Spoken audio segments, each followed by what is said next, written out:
Michael crashed heavily into the surging mass of zombies, and in an instant, his figure disappeared from sight. I stared at Yusu in disbelief. Behind him, a dense horde of zombies rushed towards him, but he didn't look back. He helped me up, his movements rough yet swift, and somehow managed not to cause any further damage to my wound. He bent down and carried me on his back, then lifted me high and pushed me towards the cabin door. "Quick, catch her," he roared at Jianzhe.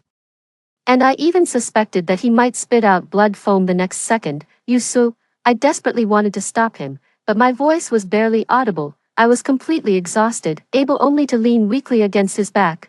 Jianzhe's strong hand grabbed my arm. "I've got her." His voice lacked its usual elegance. The pilot up front kept issuing urgent cries for us to hurry. Yusu and I were almost engulfed by the tide of zombies. Yet he used his tall frame to push me upward with all his might.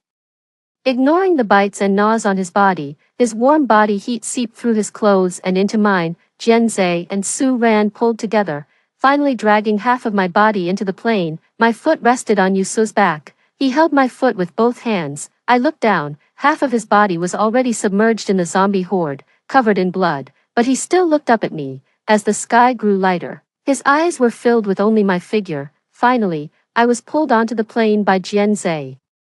The plane slowly took off, kicking up clouds of dust and a strong wind. I leaned against the cabin railing. That blood-soaked figure still stood firm, maintaining an upward posture. I could almost still see those bright eyes. The plane flew towards the horizon, getting farther and farther away, until that figure was completely swallowed by the surging tide and vanished from sight. It felt like water droplets landed on the back of my hand. When I looked up, I realized I was already in tears. In the distance, the golden sun slowly rose, illuminating the desolate land. The night receded, and the dawn was finally here. Epilogue. Yusu had known her for a long time. The first time he saw her was during the club recruitment. She was with Su Ran, and they seemed to glow under the sun. Strangely, he couldn't tear his eyes away. The slight annoyance he felt at being dragged in by senior girls to serve as eye candy disappeared instantly. He even felt a hint of excitement, however.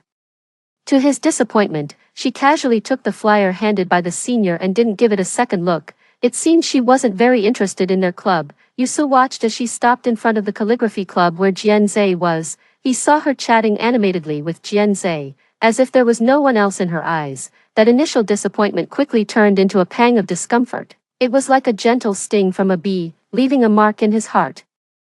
Yusu couldn't help but keep his eyes on her. Whenever she was around, his gaze would fixate on her, like a dragon coveting a precious treasure. His eyes held a longing that he himself wasn't fully aware of, yet he hesitated to approach, afraid that his presence might disrupt her life. Yusu, who was always straightforward and hot-tempered, for the first time felt such confusion and distress. When the virus broke out, he followed her all the way to the library, taking out the zombies that tried to get close to her along the way. To his surprise, she waved at him, even though they were in the midst of a hellish situation. The moment he saw her, it felt like he was in a peaceful haven. He deliberately said harsh things, acting like a child, using the most clumsy ways to catch her attention. In fact, he didn't really care about rescuing others or opening the door. As long as she was safe, nothing else mattered to him. Or perhaps it wouldn't be so bad if they died together. There was a dark, secret hope in his heart. When the rescued guy with yellow hair looked at her with a disgusting gaze,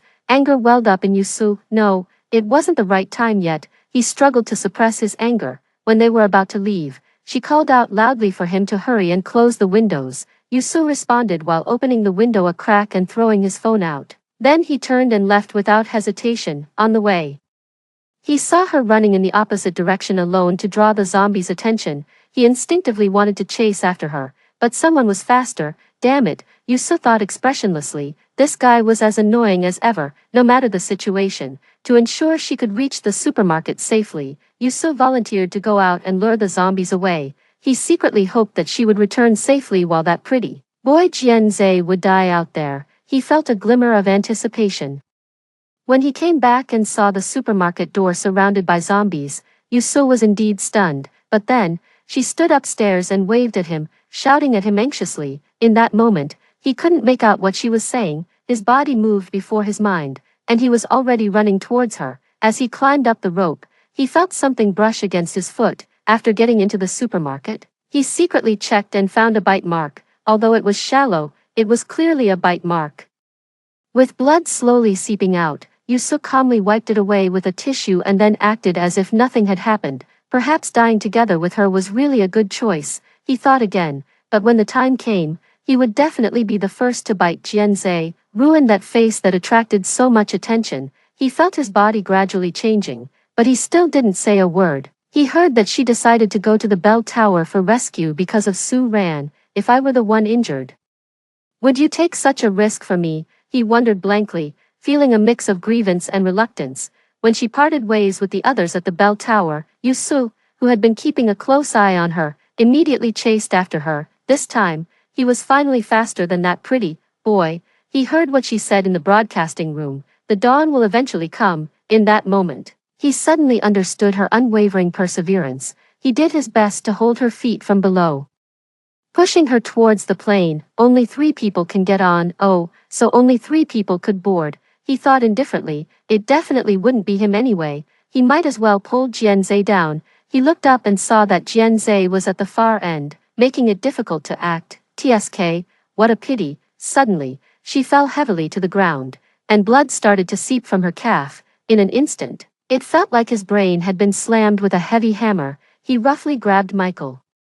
A violent impulse surged through his veins, making him want to tear the guy apart. This scum, how dare he? He desperately suppressed his bloodthirsty urge, ignoring Michael's cries, and threw him into the oncoming horde of zombies. What the hell is this? Countless zombies gnawed at his flesh.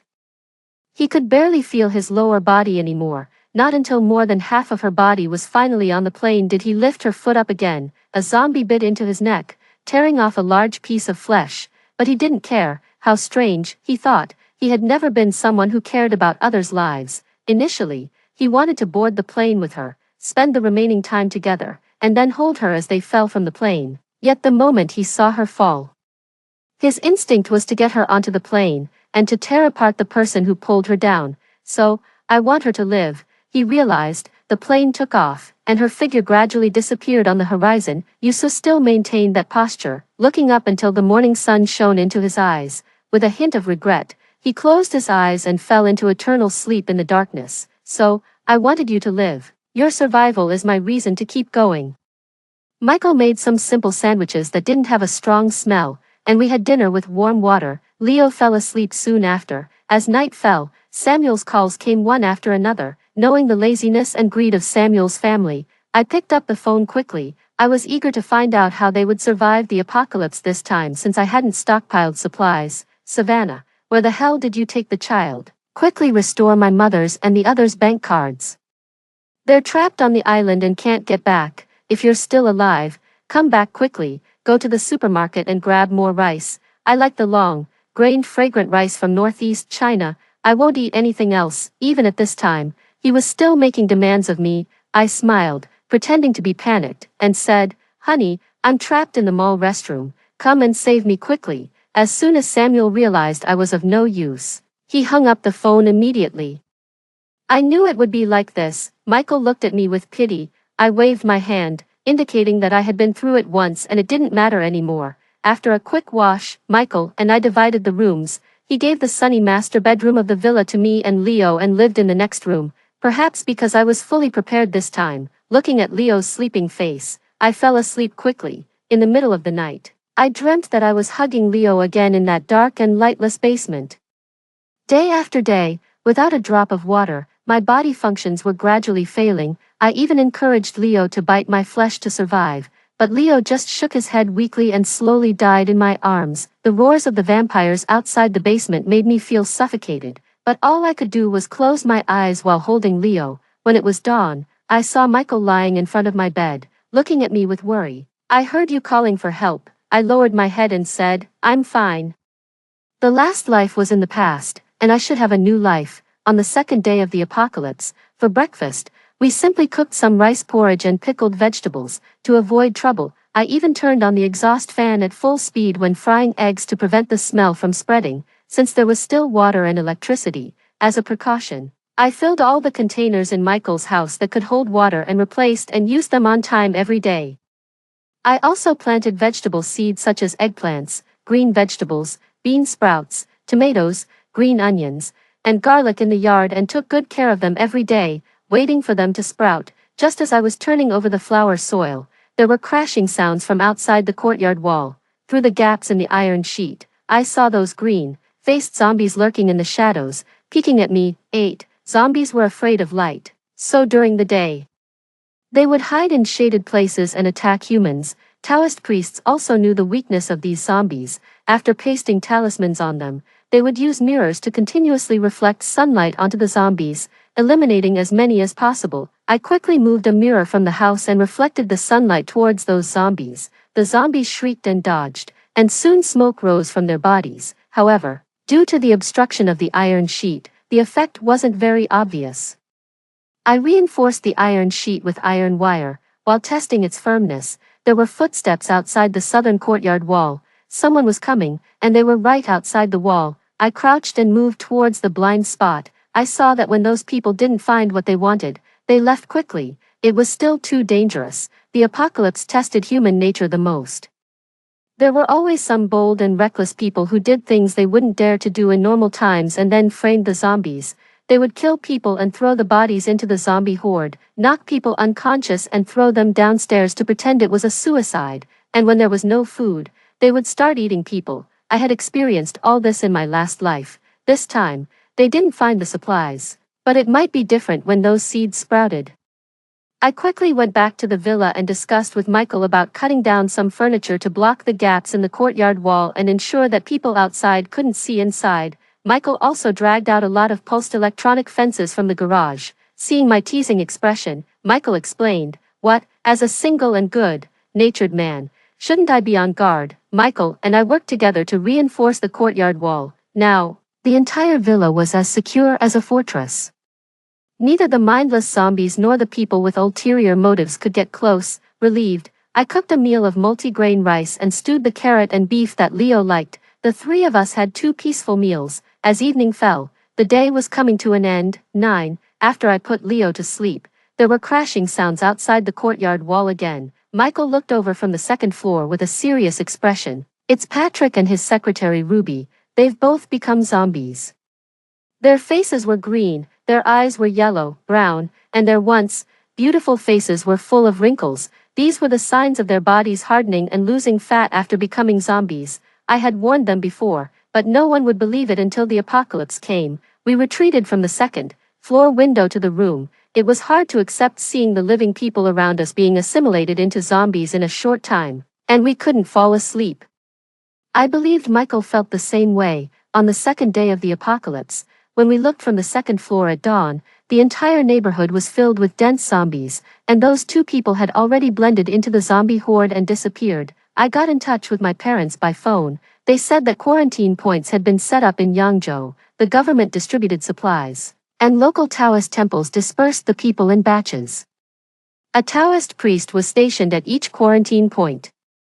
And there hadn't been any major casualties for the time being. Relieved, I made a few hand-held pancakes for breakfast. The news on TV was still rolling real-time reports on the situation in various places. When I opened my phone, various short video platforms were vigorously carrying out rescue efforts. Every day, some people sacrificed heroically, but there were also those who tried to gain attention, risking their lives for traffic and playing the game of surviving the apocalypse. They walked in the sun, live, streamed the zombies hiding in the shade on their phones, and mocked that there was nothing to be afraid of. But as soon as a cloud blocked the sun, this person was pounced on by the zombies and torn to pieces. The live stream showed the scene of his blood and flesh flying everywhere, and then the video was forcibly closed by the platform. The city had started to organize apocalypse response procedures in an orderly manner. High-tech weapons were used to kill zombies during the day, and people rested at night to avoid casualties. This could only maintain the current situation. Leo hugged my leg sadly. "Mom, when can I go to kindergarten again? I want to play with my friends." I stroked Leo's head and comforted him. "It won't be long, Leo. Be brave. Brave people will eventually defeat the bad guys and make our lives return to normal." Leo nodded. "Then I want to be a brave superhero." I played with Leo for a while and put him to sleep. Samuel didn't call again. Most likely, he had already moved in with his female neighbor. That was just the way he was. he always asked me to tolerate his mother and sister, but when there was danger, he would always take care of himself first. In the end, he was just an extremely selfish person. 10. On the seventh day of the apocalypse, near dusk, I went to the room to wake Leo up for dinner, but I found that Leo was gone. My heart skipped a beat, and a sense of foreboding overwhelmed me. I quickly shouted Leo's name all over the house. The large villa echoed with my voice, but there was no response. When I ran to the yard, I found that the gate of the courtyard wall was open. Leo's body was already halfway out. I rushed up to pull Leo back and found that some strangers were coaxing Leo to come out with cookies. At this time, Michael also rushed out and shouted, "Matthew, this is my son."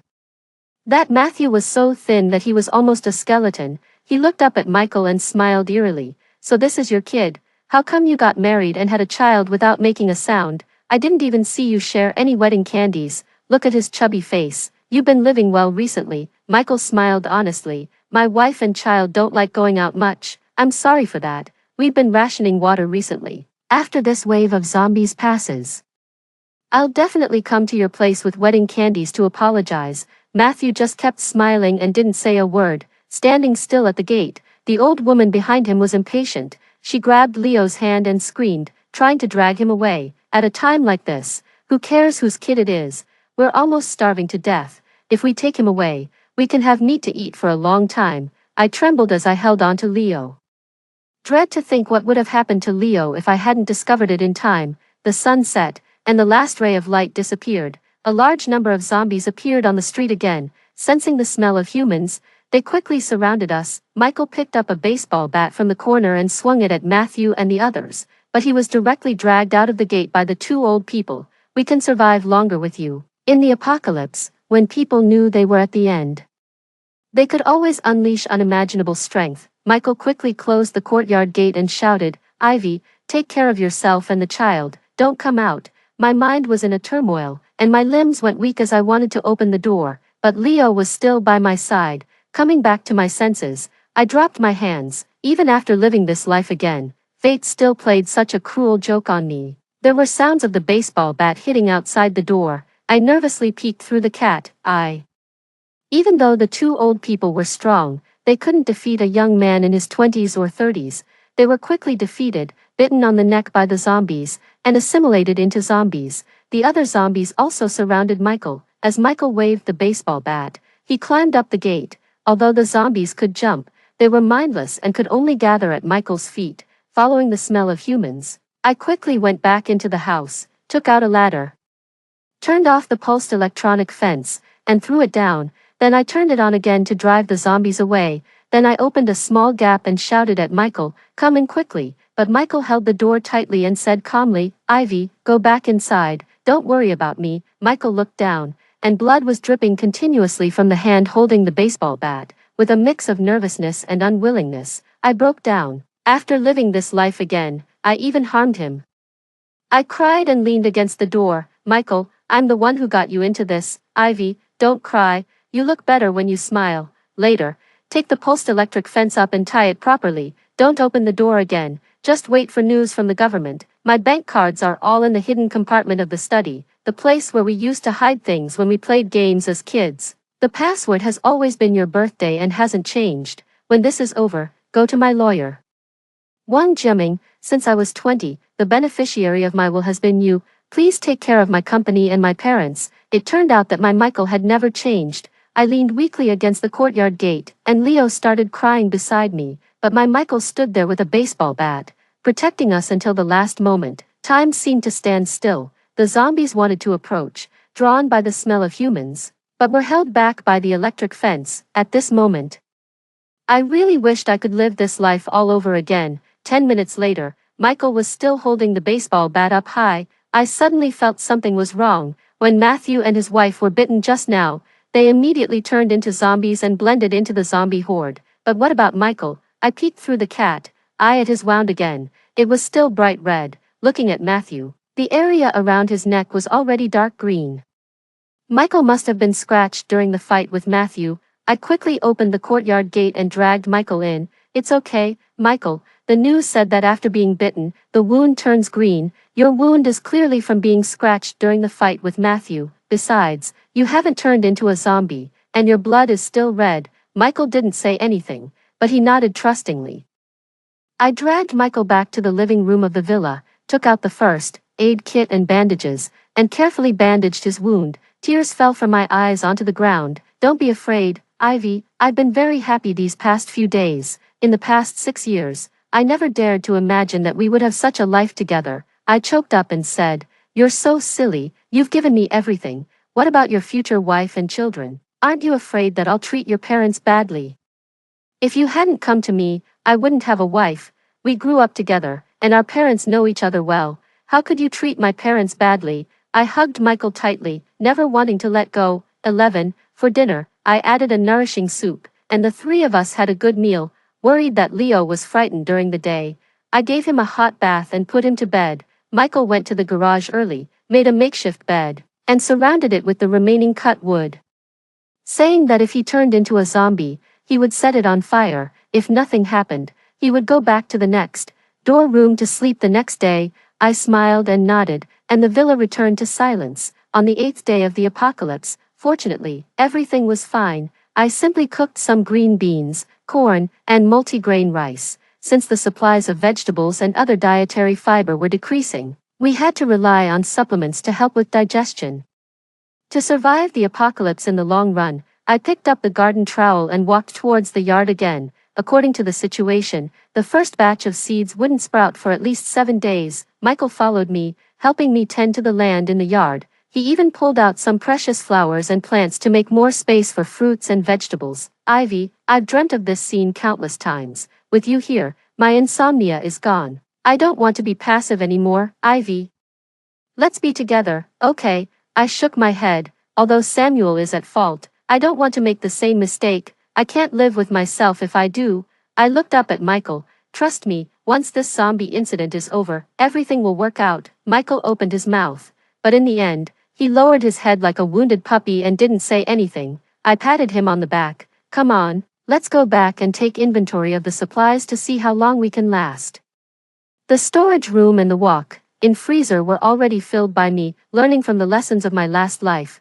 While ensuring Leo's nutrition, I chose foods with high-calorie content as much as possible, preparing for a long-term battle. If the water and electricity supply continued, we could probably last for 6 years, but if the water and electricity were cut off later, we could only last for 3 years at most. Since I died early in my last life, I had no idea when this zombie apocalypse would end, but I believed the government wouldn't make us wait too long. We survived for 2 months under the protection of the electric fence and the fortified villa. The days of starving to death that I experienced in my past life were long gone. Even on that very day, out of fear, I prepared a hearty meal to ease the resentment and anger in my heart. The news continuously broadcast the zombie infection situation around the world, and even the Maldives was not spared. The report told of a middle-aged man who took his infected wife in a helicopter to see his mother one last time. After getting off the plane, he untied the ropes and let his wife and mother embrace. The mother,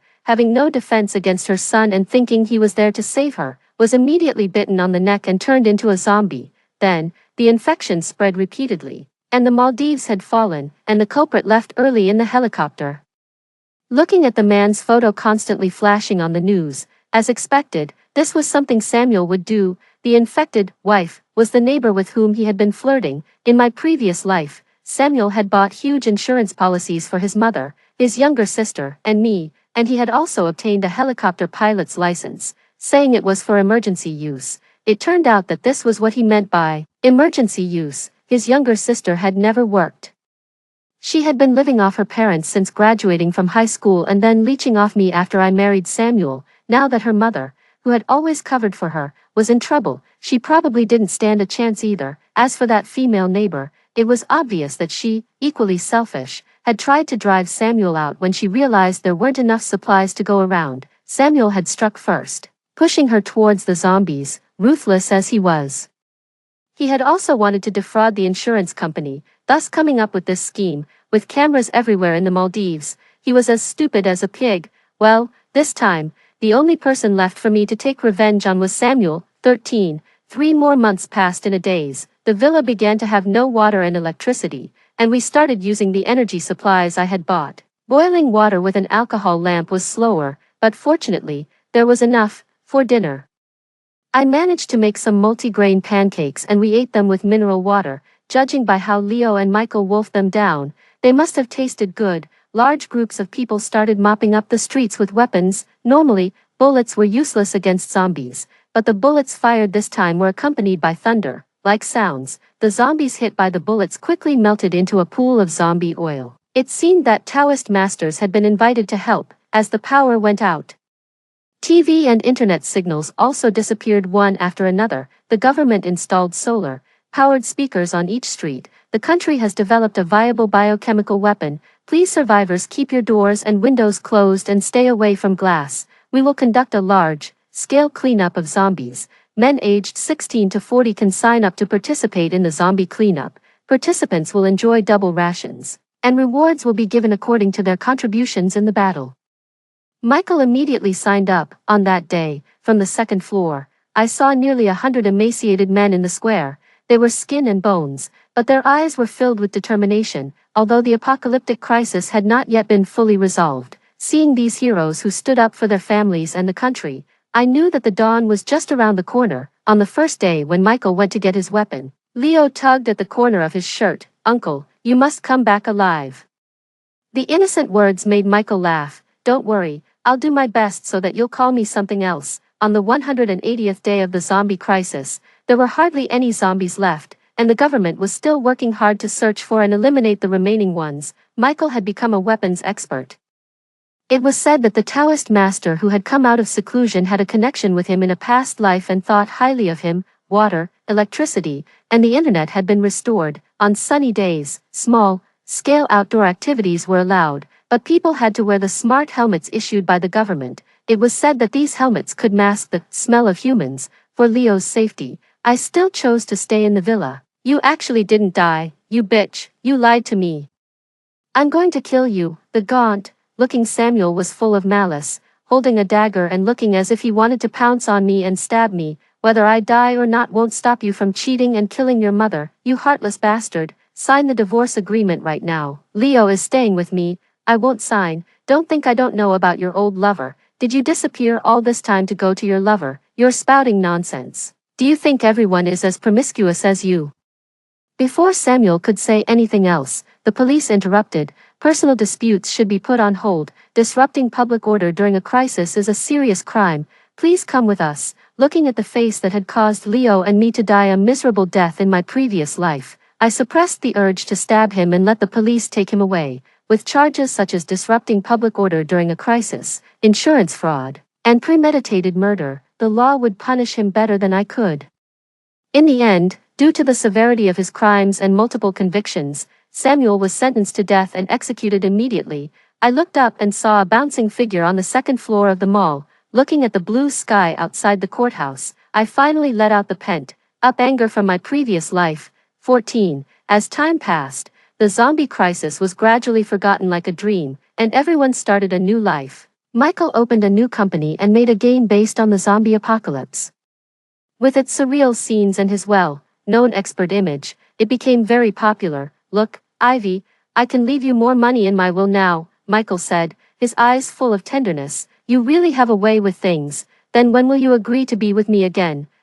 Let me think. You can have a kiss first." In this life, I finally had a happy ending. Story 2. In order to make a living, my wife and I opened a pork shop. It's a sweltering hot day, and strangely enough, all our regular customers are scrambling to buy cured bacon, while the fresh meat is completely ignored. This really is quite an unusual situation. 01. I run a pork shop in the local area, and it's a husband and wife business. The most sought-after items in our small shop aren't the fresh meats, but rather the old hams and cured bacon. Every year, when the autumn and winter seasons arrive and the northwest wind starts to blow, I begin to marinate a large quantity of cured bacon. To be honest, the taste of our cured bacon is truly exceptional, and it just gets more fragrant the longer it's stored. But this year is really strange. Usually, in summer, not many people buy cured bacon, yet this time it's selling like hotcakes. It's really quite baffling, and it's hard to make sense of this situation. Blaze,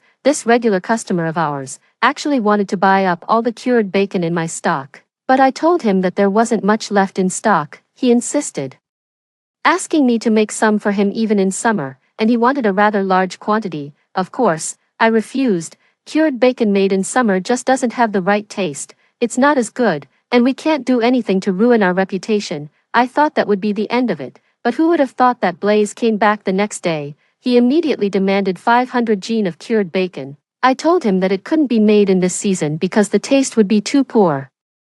He stubbornly insisted on buying it, saying that his old father really liked this, and even if the taste was a bit off, it was still much better than that from other shops. I couldn't help but tease him. You shouldn't eat too much of it even if it's delicious. Experts have said that eating too much cured bacon can easily cause cancer. Blaze sneered disdainfully. Can you really believe those so-called experts? There's not a single word of truth coming out of their mouths.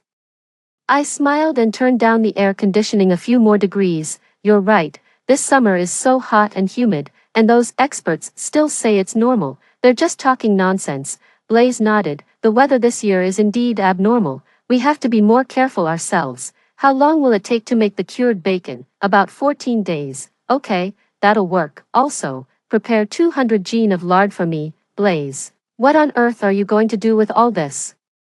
Can your family really consume so much? My old father loves it, so there's nothing I can do. All right, I'll deliver it to you along with the cured bacon when it's ready. All these regular customers are buying in incredibly large quantities, starting with enough to last a whole year at a time. The sales of fresh meat are still normal, but I just feel that something isn't quite right. 02. I have an old house in the mountains on the outskirts. The yard is really big, covering an area of 3 mu, and there's also a large cave. I make all these meat products in that cave. When I took the orders, I was overjoyed, thinking that I could make a lot of money this time, but when I started making them, I almost exhausted myself. The cave and the yard were filled with things. The quantity was almost the same as what I've made in the past few years combined. When I delivered the goods to Blaze's house, I was actually stopped by the doorman.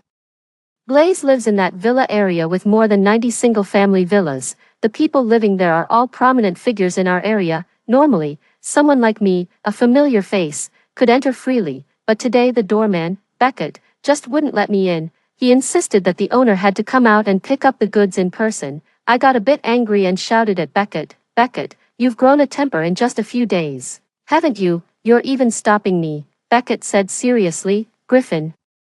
This is a new rule set by the property owners committee. Don't make things difficult for me, just call the owner quickly. There was nothing I could do, so I had to give Blaze a call. Soon enough, Blaze came out smiling and apologized to me. Griffin, I'm really sorry. The property owners committee has a new rule that doesn't allow non-residents to enter. Please help me move the goods to my car, like this. I made calls to several other customers one after another, and they all came out to pick up the goods in their cars personally. During this time, I also saw a large amount of daily necessities like rice, flour, and cooking oil being transported outside the community. Moreover, I noticed that the walls of the community had been heightened and reinforced, and there was even an electric fence installed. This really seems rather strange no matter how you look at it. After delivering the goods, I was so sore and tired that my back and legs ached. In the evening, when I talked about this with my wife, she also thought it was strange and said that there were many people who wanted to buy cured bacon today, but she didn't accept their orders.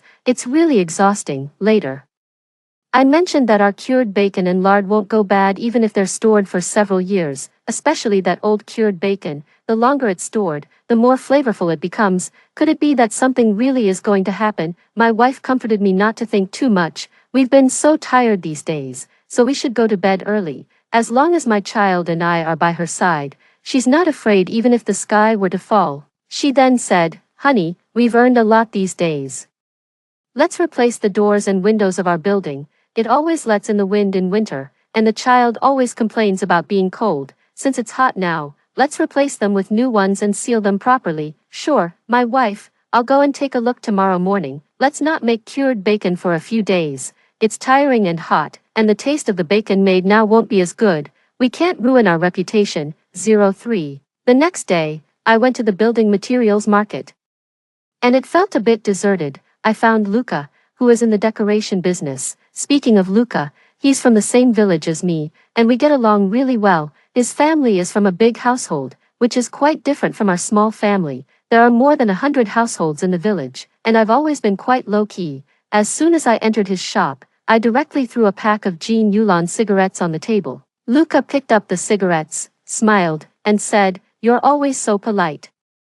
Come on, have a taste of my tea, brother." I walked over and sat down, took a sip of the tea, and then asked, "Luca, why does it seem like there aren't many people here?" Luca sighed, "Everyone has been sent out. It's really strange. Actually, I've been so busy these days that I haven't had a moment's rest. There's still a great demand these days, but we can't get the goods in this small place now, and we can't take on new jobs. So it looks like there are fewer people around." I comforted him.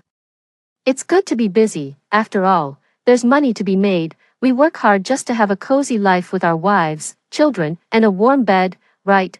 "What kind of jobs have been keeping you so busy?" Luca said. "I really can't understand what those rich people are thinking. Their houses are perfectly fine, but they insist on adding insulation layers. Recently, the building materials market around here has run out of stock, and we can't even order materials from the manufacturers. I thought it was a bit strange. Is the demand really that high? Didn't you ask the owners what was going on?" Luca shrugged. "Who knows? They just said that their houses were cold and drafty last winter. Some people even added an extra layer to their windows and wanted to seal them properly." I frowned. "Luca, don't you think this is a bit strange?" Luca waved his hand. "What's so strange about it? Those rich people have too much money and don't know what to do with it. They can spend it however they like. By the way, what did you come to see me for?" That's when I remembered the main thing. "Well, my building also lets in the cold wind in winter. I was thinking about adding some insulation materials and replacing the doors and windows or something. For your building, don't worry, I'll send someone to take a look at your place later," Luca said as he picked up the cigarette on the table, lit it, and took a deep puff. "But Luca, didn't you just say that the building materials are out of stock now?" I asked, feeling a bit puzzled. Luca exhaled a puff of smoke and smiled. "Brother, those rich people are asking for high-grade materials that can withstand extremely low temperatures of -60 to 70 degrees Celsius. Even the doors and windows are made of special materials that are explosion-proof and resistant to low temperatures. What do we ordinary folks need such luxurious things for, Luca? The lowest temperature here in previous years was only -20 degrees Celsius. Why would they need materials that can withstand such low temperatures?" I furrowed my brow. Luca waved his hand and said casually, "What's so strange about it? Maybe those rich people think this place is like the Antarctic, -70 degrees Celsius. It's all because they have too much money to burn. I'll send someone to contact you later and go to your place to take a look in person. Then we can figure out the most cost-effective way to do it according to the actual situation." "Okay, Luca, then I'll be waiting for your call." I nodded and left Luca's shop with a bit of doubt in my heart. I always feel that something is going to happen. 04. I decided to check out several local high-end villa areas. Along the way, I noticed that the walls of many villa areas were being reinforced. Some of the reinforcement work had already been completed, making the walls look extremely sturdy. Outside each community, logistics vehicles were shuttling back and forth busily, constantly unloading and loading goods. This bustling scene made the doubts in my heart even stronger. When I drove past a particularly high-end villa area, I found a lot of black cinders scattered on the road. Out of curiosity, I stopped the car and walked closer to take a look. To my surprise, they were actually coal cinders. Nowadays, even in rural areas, burning coal is gradually being phased out. So why would these high-end villa areas buy a large amount of coal? Looking at the coal cinders scattered on the road, I guessed that the amount of coal they bought must be quite substantial. This discovery made me even more confused. At the same time, it made me realize that the residents of these high-end villa areas seemed to be preparing for something that was about to happen. With a heart full of doubts, I received a call from my wife. "Griffin, my elder sister is back from the capital. Bring a few dishes back tonight." Wasn't our elder sister working as a nanny in the capital? It's not a holiday now. Why did she come back? I asked, feeling puzzled. Who knows? She said that the owner's family is going to renovate the house and let her come back to rest for a while in advance. They even gave her 3 months' salary in advance and told her to go back after the house renovation is finished, my wife explained. In the evening, when I saw my elder sister, I asked her curiously, "Elder sister, your employer is really nice to give you a few months paid leave." "That's right, the owner's family is really good. They gave me 3 months pay. Some employers only give 1 month's pay, or even no pay at all," my elder sister replied. Hearing my elder sister's description, The doubts in my heart grew deeper. What's going on? Could it be that all the nannies in your area were asked to come back? More or less, anyway, quite a few people were given a vacation. They said they were going to carry out renovation on the old residential areas, which would take a few months, my elder sister explained. I felt that things were not that simple, so I continued to ask. Are the villa areas also going to have the old residential area renovation? Who knows, anyway. It has nothing to do with me. I get paid and don't have to work. That's great. My elder sister didn't seem to care about the reason. Seeing that my elder sister didn't want to talk more about it, I didn't press further. I could only echo, that's true. You haven't seen your husband and child for a long time, have you? I'll send you home tomorrow. That night, lying in bed, I tossed and turned, always feeling that something was going to happen. These rich people are acting so strangely in every way. 05. In the dead of night, a sudden shattering sound of glass pierced through the stillness, jolting me awake from my sleep. The air was filled with a bone-chilling cold that made one's hair stand on end. I looked around and was horrified to find my wife standing there motionless, holding our child in her arms. Their bodies seemed to have become stiff, and no matter how much I called out to them, there was not the slightest response. I trembled as I walked towards them, my heart filled with overwhelming fear and despair. I reached out my hand and gently touched my wife's cheek. All I felt was an icy coldness seeping through my fingertips. Suddenly, her body cracked under my touch, as if the fragile ice layer had been shattered. Then her entire body began to break apart, turning into countless ice crystals that scattered to the ground. The sight in front of me made me scream in horror. I stumbled backward and fell to the ground. I struggled to get up, only to find that my hands were tightly stuck to the floor. I tried my best to pull them away, but the floor seemed to have stuck to my hands, making it impossible for me to move. I was horrified to find that I was being swallowed up by the floor, and I was being frozen into ice along with its coldness. My hands gradually lost their sensation, becoming stiff and cold. I fought with all my might to break free, but the coldness of the floor became more and more intense. As if it were going to swallow me whole, I screamed in terror, but my voice was swallowed up by the icy air and couldn't be heard. Just then, a series of urgent calls pulled me back to reality. I suddenly opened my eyes and found myself lying in bed, my clothes soaked in sweat. It turned out to be just a dream. I got up and sat by the bedside, still filled with lingering fear. Did you have a nightmare? My wife asked worriedly. I comforted my wife and then went to the balcony alone to smoke. I still couldn't calm down from the fear and despair I had just experienced. I had no more. The next day, after sending my elder sister off, I returned to the pork shop, took stock of the inventory, closed the shop, and then took my wife back to our old house. 06. The journey to the old house wasn't very far, just a few dozen kilometers. I was still haunted by the nightmare from last night, but I didn't dare to tell my wife about it for fear that she would worry on the way. My wife noticed that I didn't look right and asked with concern, Griffin, is there something wrong back at our hometown? No, I suspect that there might be extreme weather this year. Let's go back and take stock of things and make some preparations, I said. My wife didn't seem to care at all and said, extreme weather, you must be tired. Stop imagining things. Everything is fine, isn't it, wife? I'm really okay. I'm just a bit worried.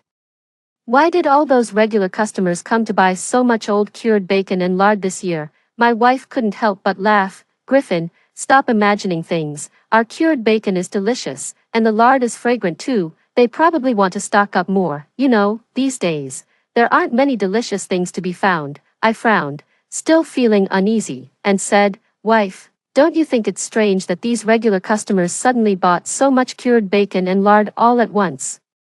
But no matter what, they shouldn't be buying hundreds of gin at a time. We've been doing this business every year, and those regular customers usually only buy a few dozen gin at a time. This time, the amount they bought is 10 times more than usual. There must be something going on here. I paused and then continued, and there's also the matter of our elder sister coming back from the capital. Don't you think it's strange? She's working as a nanny in a high-end villa area. Now she says that the whole community is going to have an old residential area renovation and they sent all the nannies home. I just don't believe it. Even if there really is going to be a renovation, don't the old people and children at home need someone to take care of them? I guess they sent the nannies home because they're afraid that some information might leak out. My wife looked confused and said, Stop imagining things. To store it for a long time. Then why don't they just buy fresh pork and freeze it and eat it slowly? I smiled and replied, "Wife, have we ever eaten that kind of pork that has been frozen for a long time? That kind of meat loses its taste and nutrition after being frozen for a long time. It tastes like zombie meat and no one would like it. I always feel that there might be some problems with food in the future. We still have to go back to the old house and take a look, and stock up on some grains and things first." My wife still didn't quite understand and said, "Even if there's something wrong, I think the city should be safer than the countryside, right?" I shook my head and said, "Wife, there are so many people and so much going on in the city. If something really happens, we ordinary people will be in a real fix. In the countryside, there's more space, fewer people, and it's easier to be self-sufficient." My wife was a bit worried and asked, "Then what about the child? If we both go back to our hometown, who will pick up the child from school?" I replied, "Let's go back and take a look first, figure out what we have at the old house and what we're lacking, then we'll come back. We won't open the meat shop for now. I'll move all the goods we've purchased these days to the old house and make them into cured bacon for storage." My wife was still a bit worried and said, "Should we tell our elder sister about this so that they can also make some preparations?" I waved my hand and said, "Wife, this is really hard to say. We're not sure yet. If something really happens, elder sister and the others will definitely blame us for not telling them earlier. If nothing happens in the end, elder sister will say that we scared her and made her worry for nothing. Right now, we're just making guesses. It's better not to tell them, so as not to end up in an awkward situation." 07. At present, the supplies at home are as follows. There are 3 large freezers. There is one 10 kW diesel generator. There is a certain amount of diesel reserves, but diesel doesn't work well at low temperatures. It's likely to freeze if it's cold. We need to change to a gasoline generator. There is a cellar, and the entrance is inside the house, generally. The temperature difference between the cellar and the ground is only about 10 degrees. The house is newly renovated. Because the house is on a hillside, it's quite cold in winter, so when renovating, we were quite generous with the materials. The walls are thicker than those of old-fashioned buildings. The glass is double-layered, and the doors and windows are made of broken bridge aluminum. The walls also have an insulation layer. The traditional heated Kong and fire walls have also been retained. Personally, I think if this house can't withstand the low temperature, the buildings in the city have even less chance. There are solar panels on the roof. After all, it's a rural area in the mountains, and the power supply is not stable. The fuel generator and the solar panels are the guarantees of electricity supply. There are 3 bedrooms and a large living room. There are 2 auxiliary rooms, as well as an independent kitchen, bathroom, and boiler room. Inside the house, there are heated kangs, fire walls, and heating installed. There is no lack of daily household appliances, since I often come here to process pork. There are TVs, refrigerators, washing machines, and other appliances for daily life. It's cool in the mountains, so there's no air conditioner. The large yard covers an area of 3 mu, surrounding a large cave on the halfway up the hillside and a small factory building, where the diesel generator, freezers, and some sundries are placed. There are wells in both the factory building and the main house, which are commonly known as Old Man's Joy and can be used to collect groundwater. Grain reserves. There is some grain stored in the cellar, including 150 gene of rice, 200 gene of flour, 300 gene of sweet potatoes, and a certain amount of oil and salt. There are also some tobacco and alcohol for daily visits with relatives. After all, I'm from a rural background, and I have the habit of storing grain. There are also several jars of loose liquor brewed in the village. All of these are the aftermath of the pandemic. The cellar has a large space and is very dry. There are at least 200 gene of old cured bacon and old hams. These are the goods that we've stored for our own family to eat for several years. There are also dozens of kilograms of lard. There are 2 big dogs in the yard, Black and its wife Yellow, who guard the house. The fence is quite tall, and there is barbed wire on it. My wife and I took stock and were a bit confused. We didn't know what kind of disaster would happen either. We felt that we didn't lack anything, and it was ready for us to move in at any time. For now, we're just making preparations for a relatively long winter. We initially consider using 1 bag of 50 gene of rice and 1 bag of 50 gene of flour per month, considering that the shelf life of rice is only 18 months and the shelf life of flour is 12 months. We plan to store 18 bags of rice and 12 bags of flour. We plan to buy some vegetables that can be stored for a long time. We're not sure if summer cabbages can be stored well. so we don't dare to buy them, so we still prefer to buy some commonly stocked foods like instant noodles, self-heating pots, compressed biscuits, and various dried foods. We also need to secretly buy some coal because the gas supply may not be available. The most precious supply for heating is coal. How can people in city buildings use it? Install a big boiler in a building? That's ridiculous. To deal with extreme weather, this old house is more suitable. We can do whatever we want here. In previous years, we burned less than 3 tons of coal in the 4 winter months. This year, we'll buy more, but we need to rely on connections to buy it. Let's try to get 12 tons first and then try to get as much as possible. We have enough space at home, so we can store it all. As long as there is enough coal to burn, we definitely won't freeze to death. The more coal, the better.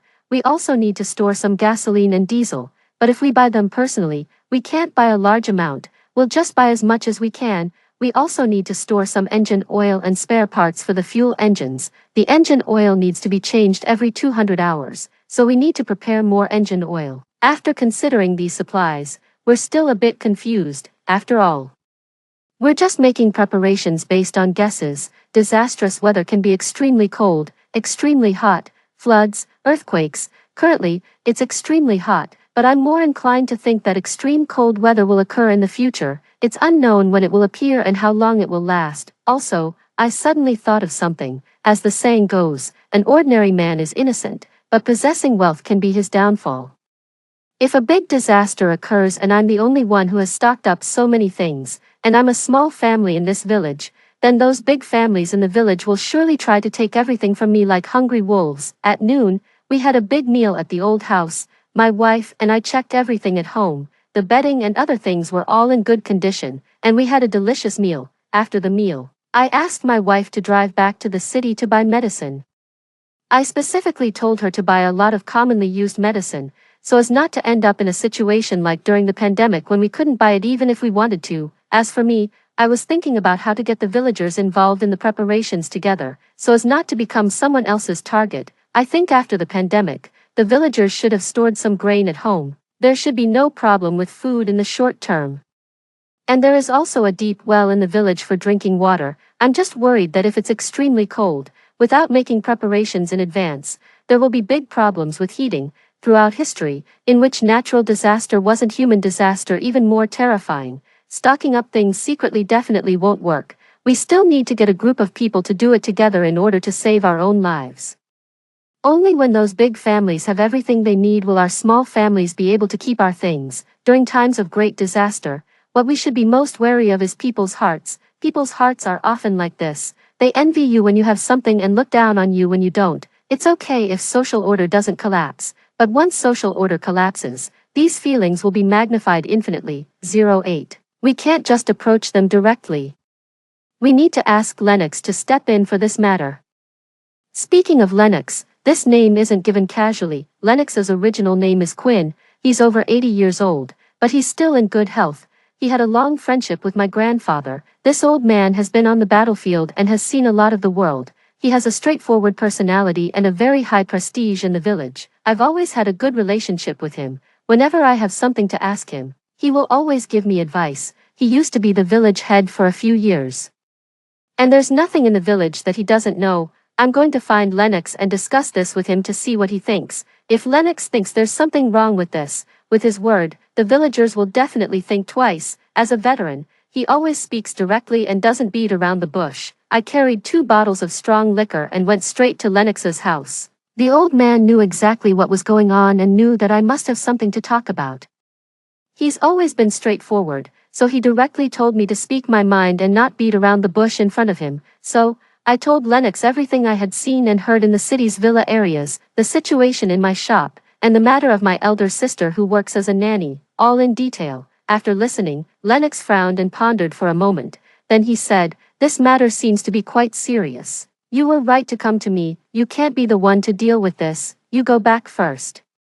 I'll go find Dorian, our village head, who is also Quinn's nephew, and ask him to take the lead. You just pretend that you don't know anything and secretly make your preparations." Hearing what Lennox said, I immediately felt more at ease. Before I left, Lennox added another reminder. "You're so thoughtless. Just bringing wine and not any cured bacon. Don't do this next time." I quickly replied, "Lennox, Don't worry. There will definitely be enough cured bacon for you.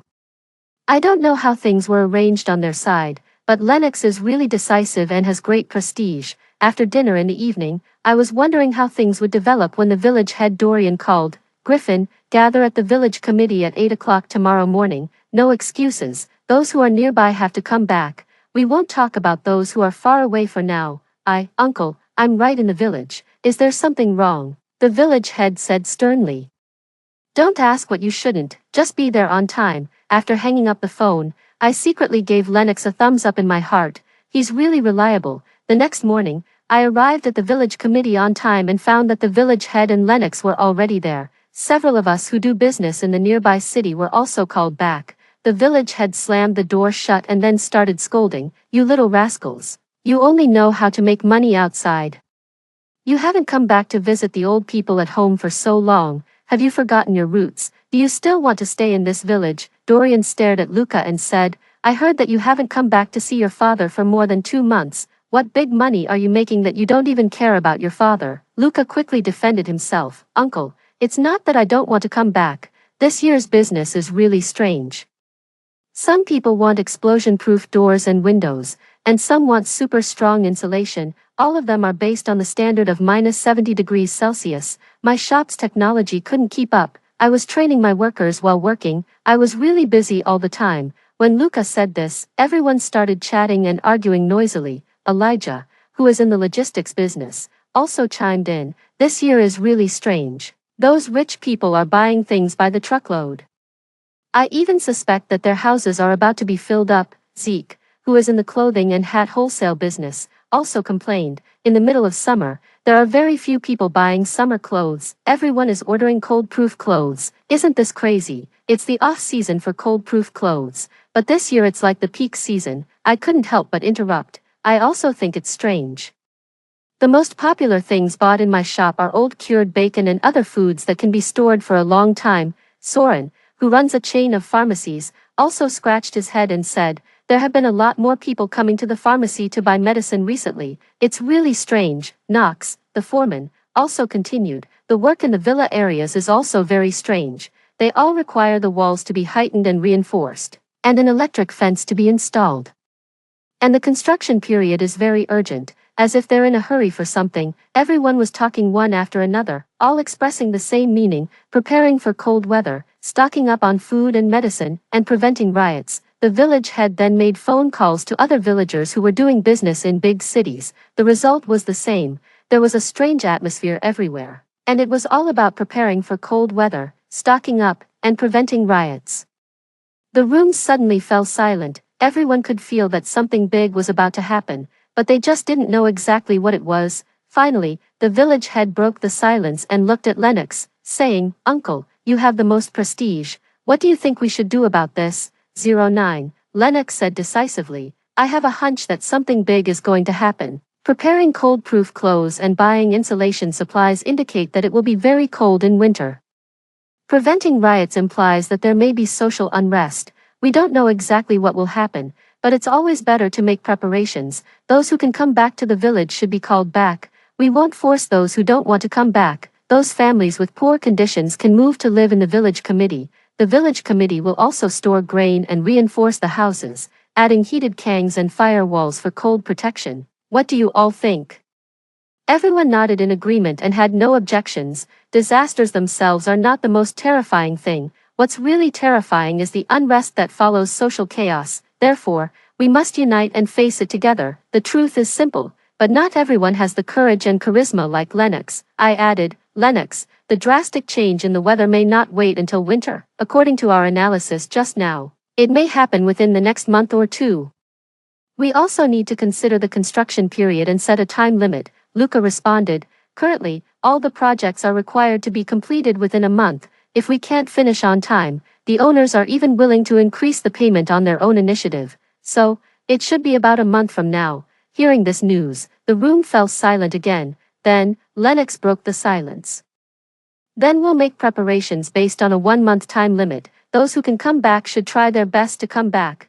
Call the heads of each family to a meeting. This matter must not be spread outside. In addition, I'm willing to contribute 50,000 yuan to do my part." I'll also move to live in the village committee at that time. Lennox's statement played a leading role. Several villagers from small families also expressed their willingness to contribute money and effort.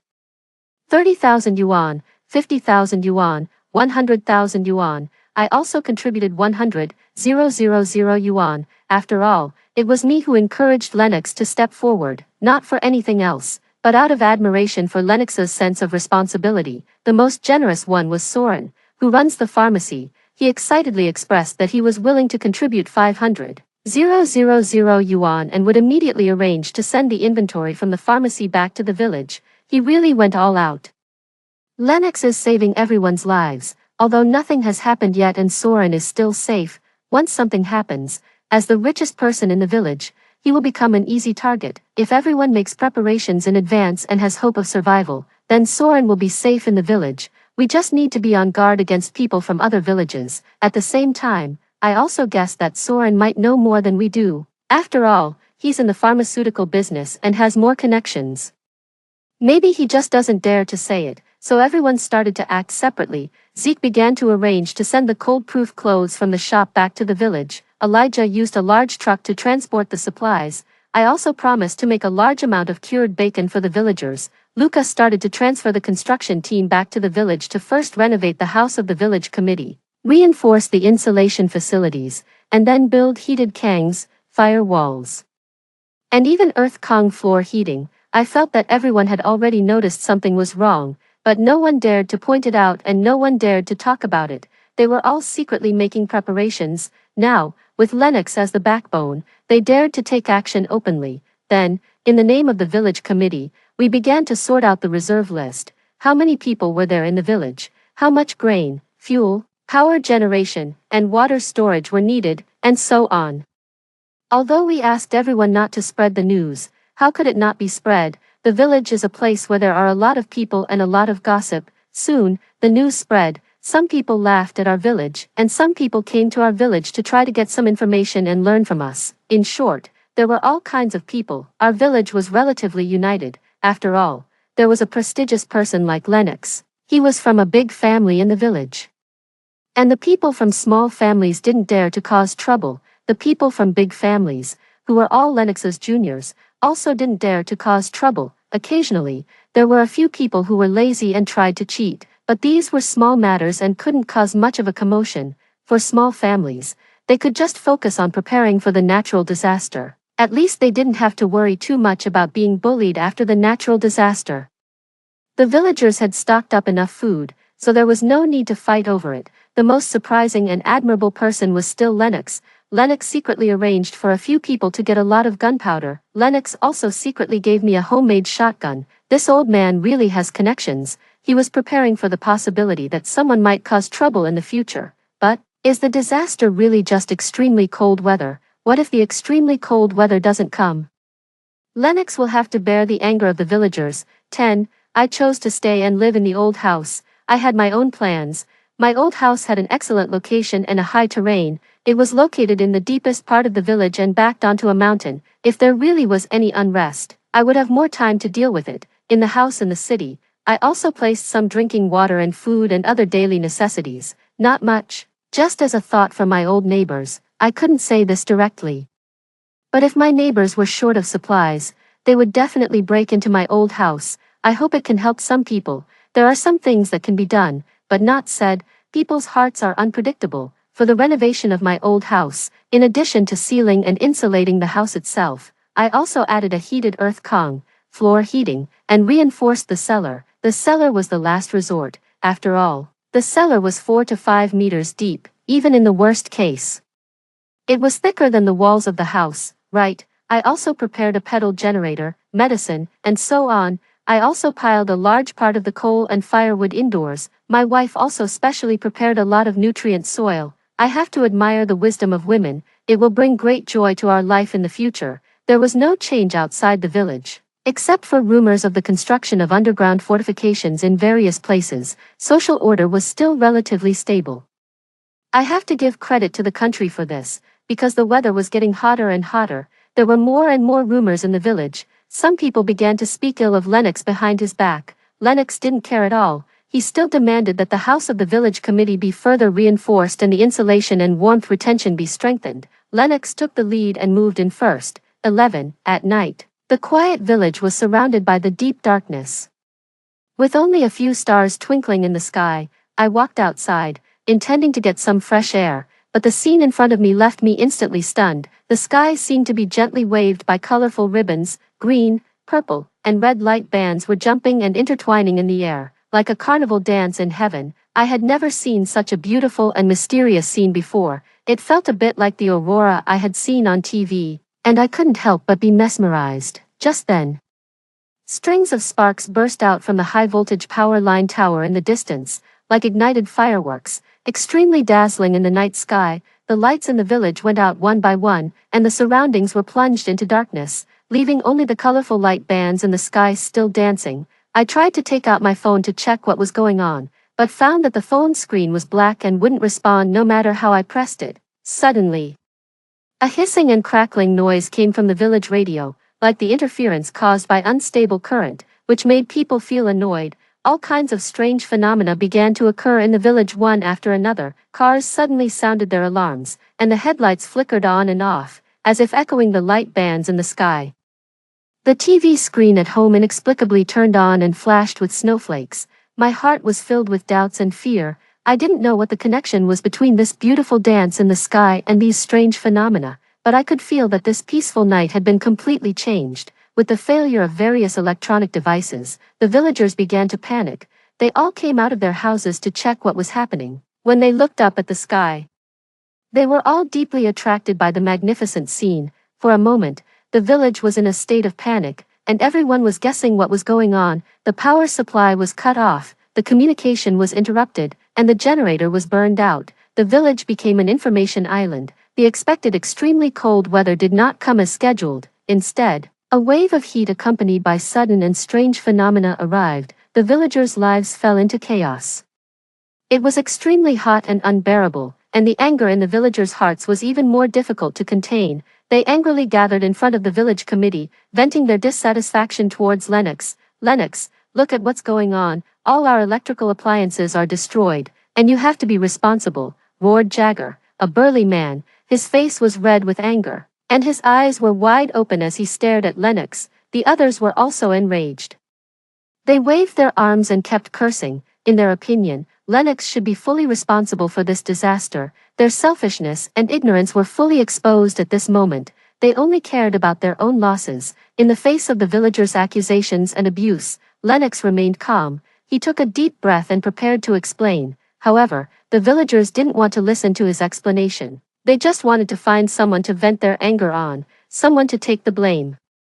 Just when the tense atmosphere was about to trigger a conflict, I struggled to push through the crowd. I picked up the homemade shotgun, pulled the trigger towards the sky, and there was a loud bang. This gunshot instantly suppressed the villagers' anger, and the scene suddenly fell silent. I stood in front of Lennox, holding the shotgun tightly in my hand, and shouted loudly, "Whoever dares to take another step forward, try it." Jagger said disdainfully to me, "Griffin, what are you getting involved in? This is our family's business. You're an outsider, so stay out of it." Although I knew that Jagger was a jerk and a rascal, I didn't expect that in the face of interests, he would dare to be so arrogant and provoke Lennox. I didn't respond, but just pointed the muzzle of the gun at him silently. Seeing this, Jagger flinched and didn't dare to act rashly anymore. Lennox was very calm. He motioned for me to step aside and then said contemptuously to Jagger, "Jagger, who do you think you are? Call your father here. You're not qualified to act arrogantly here." Jagger retorted unyieldingly, "Lennox, you could have let everyone prepare in advance, but now we've suffered heavy losses. Don't you think you should give us an explanation?" Jagger's few lackeys also chimed in, "That's right, we all did as Lennox told us to do. Lennox, you have to be responsible for our losses." I was filled with anger. These people were really shameless. Lennox remained unmoved. He took the homemade shotgun from my hand and aimed it at the wooden stick in the hand of one of Jagger's lackeys. With a bang, the wooden stick broke in two. The young man was so scared that he wet his pants, and his face turned pale. This gunshot completely intimidated the scene. He held the gun and asked coldly, "I didn't hear clearly just now. Who wants to tell me exactly what's going on?" Surprisingly, no one came forward to speak. At this time, The voice of the village head Dorian came from the crowd. Everyone, calm down. Please listen to me for a moment. The villagers started whispering again. The cold protection and reinforcement were decisions made by the village committee, and it has nothing to do with Lennox personally. The damage to the electrical appliances today is entirely due to the natural disaster, which is beyond human control, said Dorian. The villagers were still not satisfied and demanded a clear solution from the village. In the face of the villagers' intense emotions, Dorian made a promise. Regarding the losses caused to everyone by the cold protection and reinforcement, the village will be fully responsible for compensation. The damage to the electrical appliances today is purely due to the natural disaster and has nothing to do with Lennox. The village will do its best to assist everyone in issuing certificates, handling insurance claims, or reporting the situation to the higher authorities, and will try its best to strive for more compensation for everyone. Hearing that there was hope for compensation, the villagers gradually calmed down, and the scene gradually returned to order. Just then, Jagger's father finally showed up. He grabbed Jagger's ear hard and dragged him all the way in front of Lennox, and apologized to Lennox. Jagger's father had a face full of guilt and apology, and kept bowing and apologizing, saying that he would discipline his son well. After this series of twists and turns, the matter was finally truly resolved. However, the behavior of Jagger and his father made me extremely disgusted. 12. It was only a few days later that we learned that the largest solar electromagnetic storm in history had occurred. The power supply and communication had all been damaged to varying degrees. It would still take a considerable amount of time to restore the communication and power supply. Most of the civilian electrical appliances and equipment had been damaged. Many villagers had their own thoughts, and they were no longer enthusiastic about the cold protection arrangements. However, Lennox still led a group of people to continue repairing the house of the village committee. He even felt that what had been done so far was far from enough. Lennox was also arranging for people to repair the generators and other machinery in the village, but the progress was not optimistic. Some people also left the village, but these people didn't know that an even greater disaster was really about to come. For days before the disaster occurred, the temperature suddenly soared. The sun hung high in the sky like a ball of fire, as if it was going to melt the whole world. People walking under the scorching sun felt as if they were being roasted by flames. There was dissatisfaction and anxiety in the village. Some people began to blame Lennox again, as if he could control the weather. 3 days before the disaster, the heat did not subside but became even more intense. The place where people lived in the village committee became extremely hot. Some people chose to move back to their own homes because they couldn't stand such an environment. People's hearts became even more scattered. 2 days before the disaster, the heat wave raged even more. Even in the shade, there was no sense of coolness. The wind carried a burning temperature.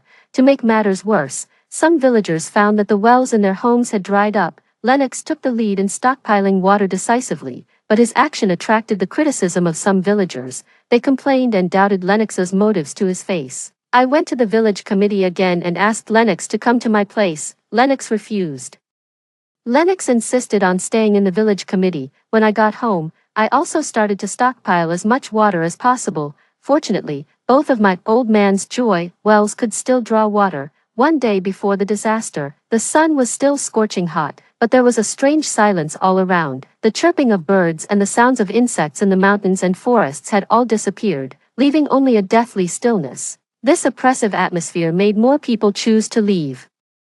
Some people who had left before also returned to the village and brought shocking news from the city. The army was transferring a large number of residents. This news caused a great stir in the village. However, the tense atmosphere and the questioning of Lennox also reached their peak at the same time. Lennox completely ignored these negative voices. My wife, my child, and I all stayed at home and did not go out. The 2 big dogs were also lying in the house. On the day of the incident, the temperature rose again, the sun was blazing, and the sunlight was so intense that it could almost melt everything. No one dared to stay outdoors for a long time, otherwise their skin would probably be burned. Some of the young people in the village were provoked by the heat and became dissatisfied again. They began to try to incite everyone to demand an explanation from Lennox, believing that all of this was Lennox's fault. Those brazen young people, not knowing the limits of their abilities, were wandering outside the village committee. They gathered outside the village committee with ill intentions, attempting to cause trouble and disrupt the order of the village to gain their own self-interests. Unfortunately,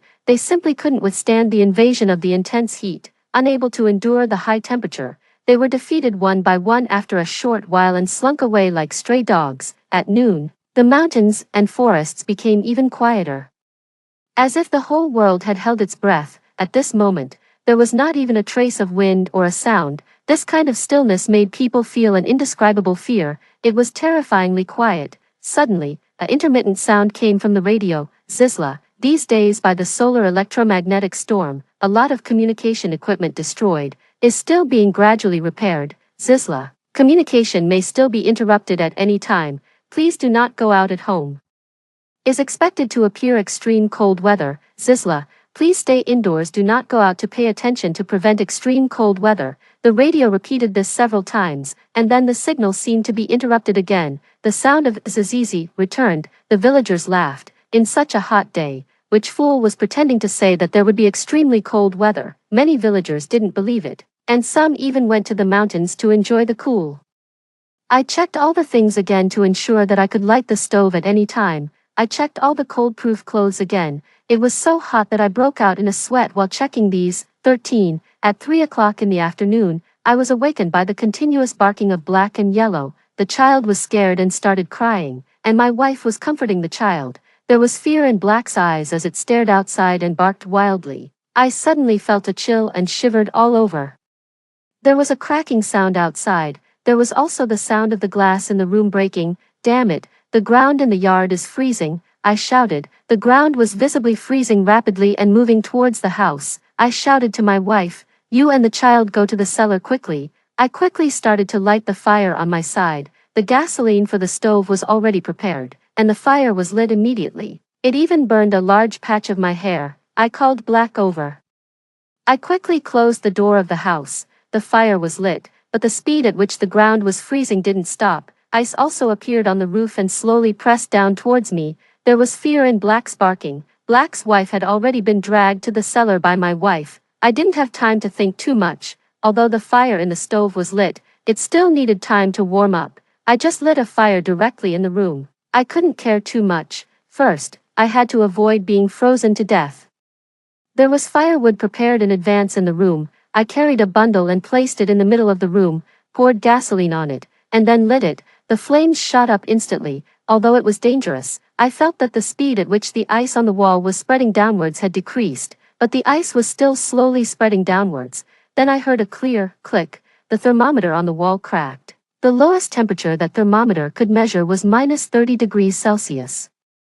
I added some more firewood to the fire on the ground. The fire in the coal stove finally burned vigorously. At this time, I felt a little more relaxed. Only then did I realize that my body was aching from the cold. My wife came out of the cellar and put a fur coat on me, telling me to go into the cellar quickly. I saw that the fire had risen, and at least the coal stove wouldn't go out. So I pulled my wife and Black and we all got into the cellar together. My wife and the child were already fully dressed for warmth, looking like big balls. There was no stove in the cellar, but there was a stove above the cellar. The cold air shouldn't penetrate easily, and it was 4 to 5 meters deep. I put on my cold-proof clothes in the cellar. I told the child and my wife to stay down there properly. The child had stopped crying, but was also a bit dazed. I guess he was a bit frightened. I had to go up and guard the stove. The stove couldn't be allowed to go out. It was the hope for our whole family. If the fire in the stove went out, our whole family would be finished. My wife, with tears in her eyes, held onto me tightly and sobbed, not wanting me to go up, but I had no choice but to go up. It's said that after 10 years of marriage, a kiss between a couple can turn a nightmare into a series of good dreams. But still, I hugged my wife and kissed her on the cheek. This woman was rather strange. Instead of kicking me, she just said, "Come down quickly if there's any situation. If we're going to die, let's die together as a family. The child and I will be waiting for you in the cellar." When I went back to the ground again, a large area around the walls of the room was already covered in ice. However, the heated Kong and the fire wall were still working well. They didn't have ice on them, but they were making pop pop pop sounds. I didn't know if the bricks would break under the extremely cold weather. I was really worried. I was afraid that the bricks wouldn't be able to withstand the drastic change in temperature and would break. With my limited scientific knowledge, these traditional methods still carried a great deal of risk. The windows of this room had been sealed up in advance. Otherwise, the window glass would definitely have broken. Who could have imagined that the temperature would drop so suddenly and drastically? The lowest temperature marked on the thermometer was minus 30 degrees Celsius. The thermometer had already been frozen and cracked, which meant that the temperature just now was far lower than minus 30 degrees Celsius. The fire in the coal stove was burning more and more vigorously, and there was no sign of it going out. The ice on the wall also didn't continue to spread, and there was no sign of it melting either. At present, it seemed that a balance had been reached. The cellar was under the room, so the temperature in the cellar shouldn't drop any further. I felt a bit more at ease. Looking at the fire in the stove, I added some more coal. I also added some more firewood to the fire in the middle of the room. I mumbled to myself, no matter how cold it gets, it shouldn't be able to freeze the fire, right? As long as the fire doesn't go out, our family can survive. I guarded the stove. But I still felt cold, so I went back into the cellar again. I told my wife that the temperature had stabilized. My wife finally felt relieved. My wife and I said in unison, "We can survive like this." There was a pedal generator in the cellar, with the light on. It wasn't dark. There was also a thermometer hanging there, and the temperature was minus 20 degrees Celsius. It was cold, but with the warm clothes, at least we could still survive for now. I hugged my wife and our 2 children. We encouraged each other, but we were all dressed so thickly, like big balls, that we couldn't really hug properly. Holding hands was already a way for our family to be together. My wife and I were on the outside, and the 2 children were in the middle. The 2 dogs were also whining pitifully. I took out 2 big quilts and placed them around. The 2 big dogs got inside, and they were really frozen. We were really grateful to Black and Yellow, otherwise, we would have frozen to death in our sleep. My wife and I sighed. Just then, I wonder how many people had died. This rapid drop in temperature made me experience a scene just like in the movie, The Day After Tomorrow. I had always thought those scenes in the movie were made up. Now I knew that the ground and the walls could really freeze rapidly before one's eyes. I guessed blindly that the temperature outside was at least minus 40 or minus 50 degrees Celsius. It turned out that humans could still survive in such low temperatures. I didn't know how things were going at the village committee. I hoped Lennox was okay. Our family had survived the first critical moment. As long as the temperature didn't drop any further, our family could live on. 14. My wife was holding the child in her arms and said plaintively, "With such a big disaster, what on earth are those so-called experts doing?" I said, "These so-called experts also have their uses." My wife asked in confusion, "Why, are we just raising these experts for nothing?"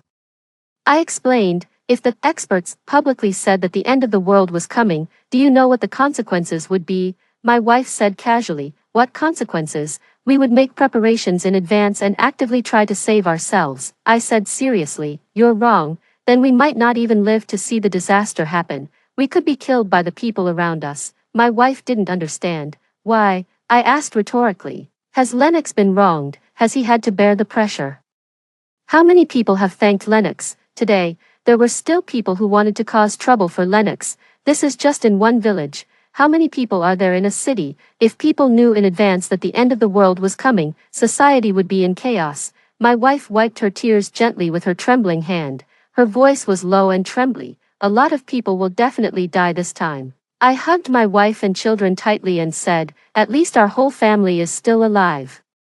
That's enough. I looked at the temperature in the cellar again. It was still minus 20 degrees Celsius. It seemed that the temperature outside had stabilized. I went out of the cellar again and checked the coal stove. The coal was burning well. The firewood on the ground had already burned out. Although the room was still very cold, there were no more changes to the surroundings and the ground. The sudden drop in temperature seemed to have ended. I didn't have the courage to move too far away from the coal stove. After all, I had never experienced such extreme cold. Who knew what would happen if I opened the door of the house? It was good enough for our family to stay here like this. A voice came from the cellar. "The child is hungry. Get something to eat." I was really in a dilemma. We had stored water, but it had frozen. The old man's joy, well, also seemed to be frozen. At least I didn't dare to go over there because the ground was covered in ice. I went back into the cellar, picked up a large iron bucket and placed it on the stove.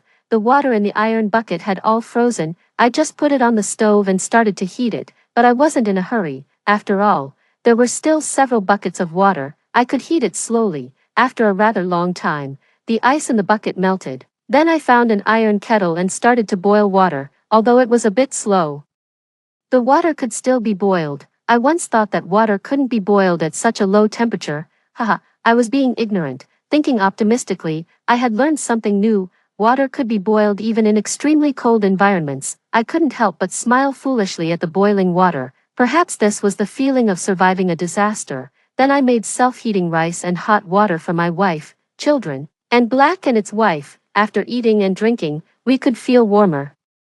There was also a bit of warmth in the cellar. This period of time wasn't boring. I pedaled the pedal generator, and the light provided enough illumination. My wife and I didn't have much education. At this moment, my wife picked up a book that she hadn't read for a long time and started playing games and telling stories with the child. It looked quite warm and cozy, although it was a disaster. It was rare that we didn't have to worry about making a living for a few pennies.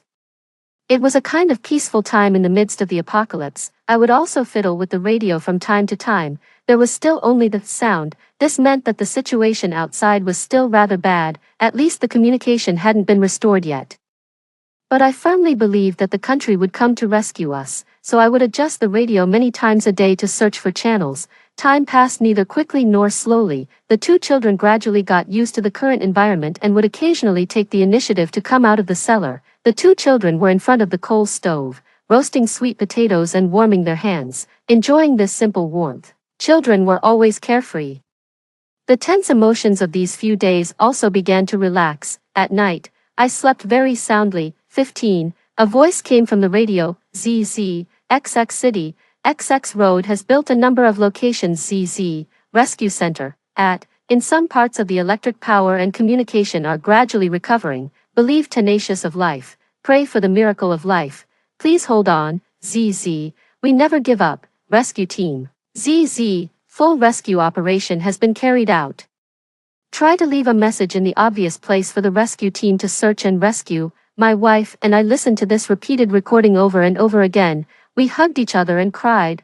Finally, the day we had been waiting for had arrived. Finally, my wife and I used coal ash to write a big SOS in an open area. Finally, the rescue team arrived. We were taken to a snow-armored vehicle by the soldiers. You're safe now. I also saw many villagers in the vehicle, with expressions of joy on their faces after surviving the disaster. All the way, we were heading towards the relief center. When we passed through the urban area, on both sides of the street, the originally prosperous shops and buildings were covered with thick ice and snow, looking dilapidated and silent. The windows of the buildings were broken, and the glass shards were swaying in the cold wind, making a sharp sound. The exposed steel bars and the broken walls and ruins looked even more desolate in the wind and snow. On the road, the thick snow almost covered everything. Occasionally, the frozen heads of people would be exposed, which was really shocking. Their faces were twisted, and their eyes were empty, as if telling the fear and despair of their lives before death.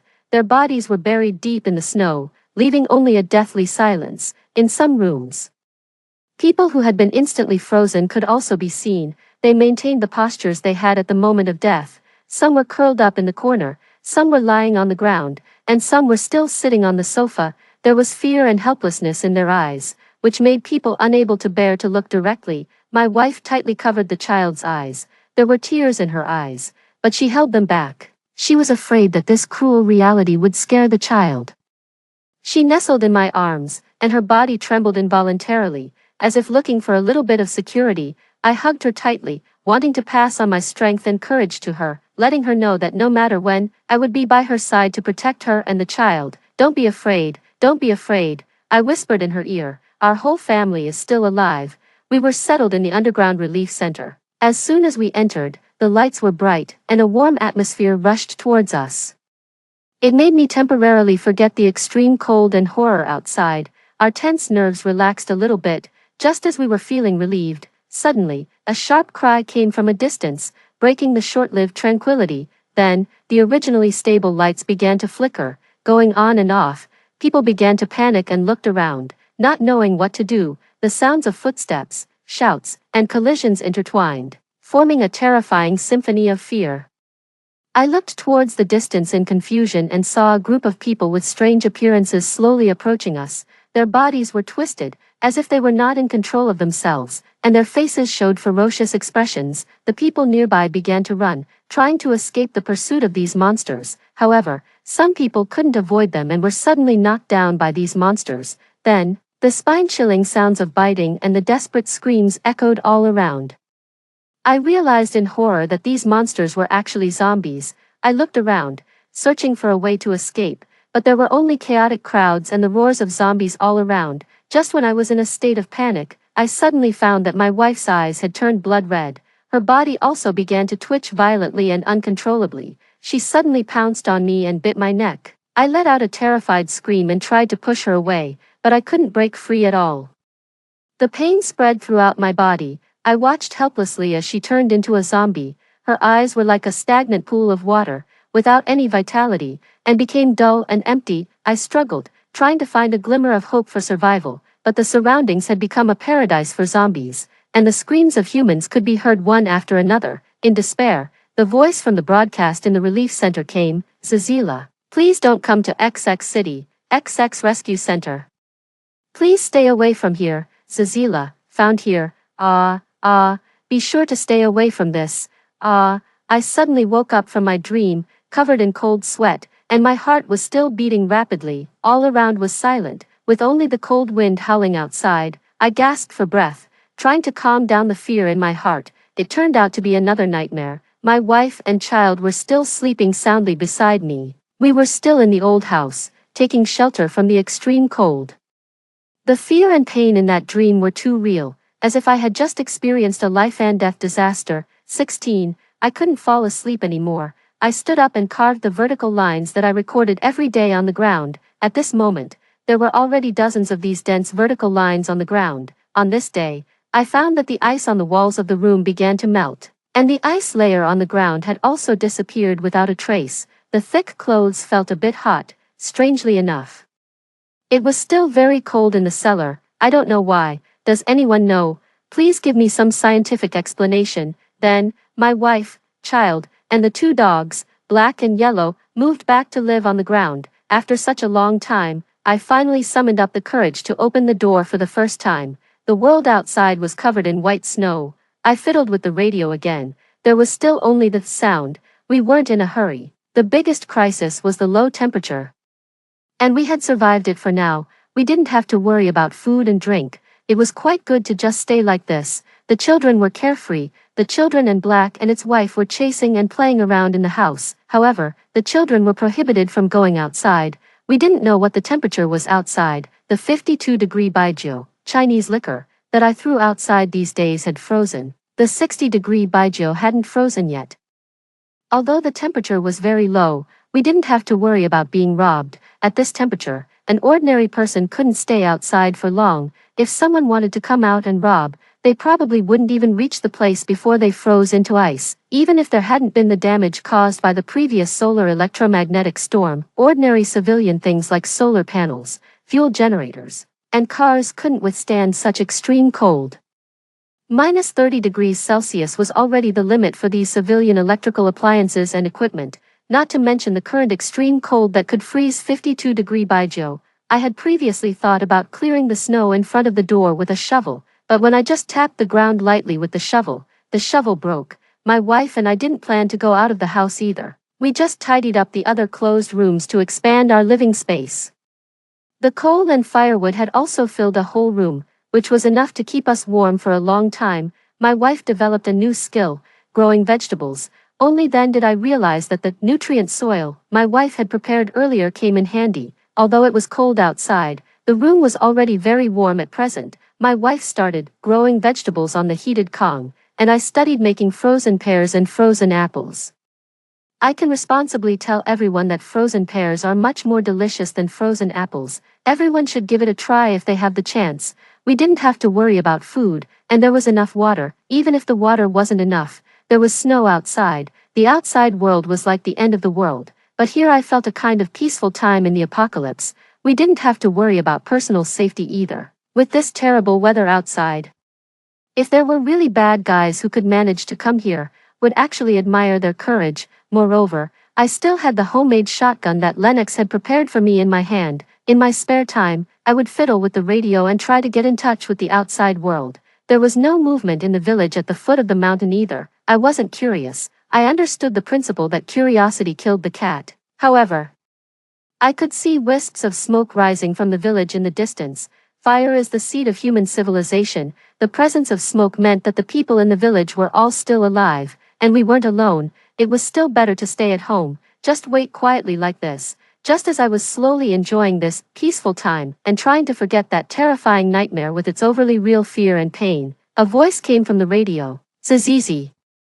Multiple rescue centers have been established on XX Road, XX City, Zizi. The locations are, the electricity and communication in some areas are gradually being restored. Believe in the tenacity of life. Pray for the miracle of life. Please hold on. We will never give up. Zizi, the rescue team, Zizi, has fully launched the rescue operation. My wife burst into tears of joy and picked up the child who was playing. She said, "The rescue is coming, the rescue is coming." Then there were bursts of firecracker sounds in the village, as if the villagers were shouting out their hope. In the surrounding villages, the sounds of firecrackers also went off one after another, conveying endless joy and hope. My wife murmured, "It's so good that everyone is still alive, everyone is alive." The child asked in confusion, "Mom, is it the spring festival? Why is everyone setting off firecrackers?" My wife hugged the child and said, "The rescue team is coming, husband. Let's also go and set off firecrackers to celebrate." My wife's growing vegetables on the heated Kong also usher in the first wave of harvest. A cucumber. My wife is still working hard to research and try growing chives blanched in the dark and lettuce. I just haven't come back to my senses yet, and I think of that terrifying nightmare of entering the relief center again. It's so good to be alive.